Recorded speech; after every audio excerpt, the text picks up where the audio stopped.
Just a quick update on the Adze.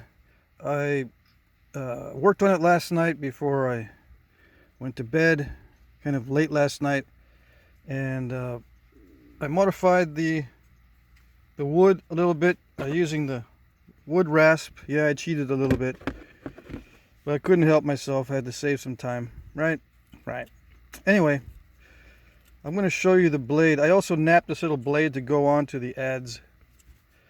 I wrapped it with some of this hemp cordage. Works pretty good. Nice and secure. But I'll show you the blade. All right, it's not all that complicated. It's just difficult to get one side flat, but it's not that difficult.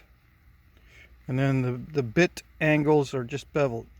The back is beveled here, and the bit is beveled here in the same direction. All right. So the bevel roughly corresponds to the little bevel there. Right? I try to get as close as possible. It doesn't need to be perfect. Right? And I shaved this down flatter and more pointy, and put some grooves in the side there so that the wrap doesn't move forward, because that is an issue, especially if you're handling it. Right? There's different ways you can hold the Adze while you're working. You can hold it like this, actually, and scrape with it. You can hold it like this and scrape with it. There's various different positions, and if the wrapping isn't secure, it tends to unravel. All right. And you don't want to put a permanent wrap on here. It's built for temporary wraps. On a lot of the artifacts, you can see that they're actually tying off the wrapping that you can untie easily. All right. Now, I think there might be situations where you would permanently attach it if you had to have it extremely secure, but I don't see too many situations like that. The exciting thing about these things is that you can interchange bits for different reasons. Okay? And of course, when it breaks, you just interchange it like a utility knife. It gets dull, it breaks, it starts wearing down past the wood, or it just gets otherwise damaged. You can just replace it. You keep the handle for a long period of time. So this is the exciting part, I think, combined with the various ways you can hold this and various tasks that you can use this for. Now, the reason why I'm going to be using it is because I want to explore how to make the most of small pieces of flint or chert.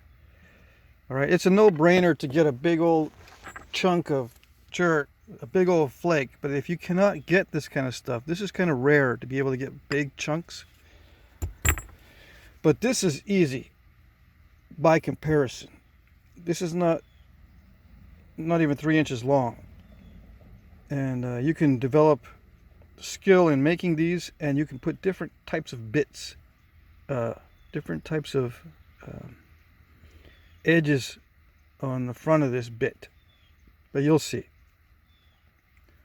Okay, so that's it. I just wanted to update you guys.